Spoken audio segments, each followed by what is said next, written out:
ogrožene vrste so tiste, ki jih je v naravi še zelo malo. Včasih naravovarstveniki že uspejo z raznimi projekti ta trend upadanja števila živali obrniti v nasprotno smer, se pravi, da zopet začne naraščati. Včasih jim ne uspe in vrsta število osebkov še vedno pada in na koncu izumre, pomeni, da ni več živih osebkov določene živali. Vsaka živalska vrsta ima zelo pomembno vlogo v ekosistemu, pa naj bo to bila riba, komar ali pa mogoče tiger. V primeru izumrtja tigrov bi se močno namnožila divjad, s katero se oni hranijo. Potem bi pa ta divjad preveč objedla gozdove in grmičevje in gozdovi ne bi bili več taki, kot jih poznamo.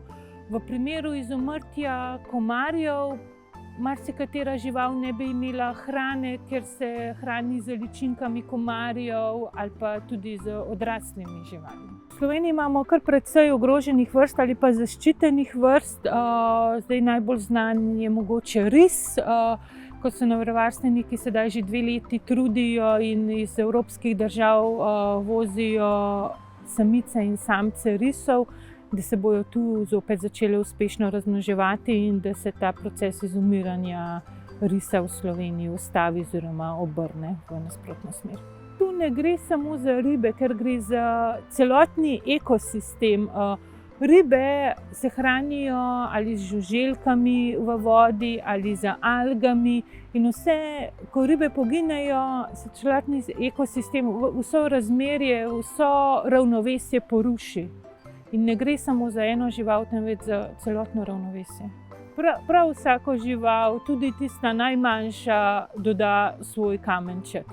Živalski vrtovi smo čudovita genska banka za živali, ki jih je v naravi vse manj. Živalski vrtovi smo čudovite izobraževalne inštitucije. Tako strokovne izobraževalne inštitucije, ki pomagamo naravovarstnikom, kot laični javnosti. Saj vemo, laična javnost lahko varuje in spoštuje samo tisto, kar pozna in kar ji je blizu. Nima vsak možnosti žirafe spoznati na safariju v Afriki, tako pa jo lahko spozna tule in če jo tu dobro spoznajo, ima potem rad in jo lahko varuje.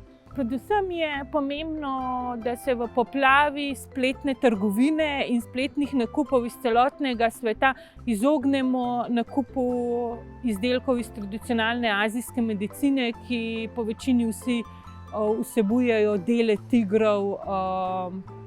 Že če to naredimo, pomeni, da je velik korak k temu, da ne bo povpraševanja po izdelkov iz tigra, iz tradicionalne medicine, kar pomeni, da tudi divji lovci ne bodo imeli več interesa pobijati. Tisti drobni koraki so že to, da varujemo okolje, v katerem živimo, da pripomoremo k temu, da porabimo manj papirja, da porabimo manj plastike, da zapremo vodo, ko se umivamo zobe. To so taki majhni koraki, s katerimi celotno naravo, celoten naš planet varujemo, ker vsaka kapljica vode na koncu šteje.